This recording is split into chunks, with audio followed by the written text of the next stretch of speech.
بسم الله الرحمن الرحيم والتين والزيتون وطور سينين وهذا البلد الأمين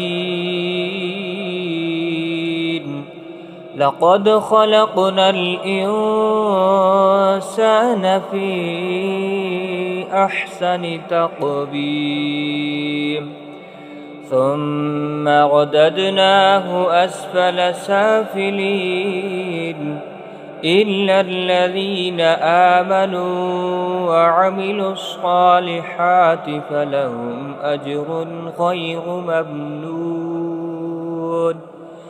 فما يكذبك بعد بالدين أليس الله بأحكم الحاكمين.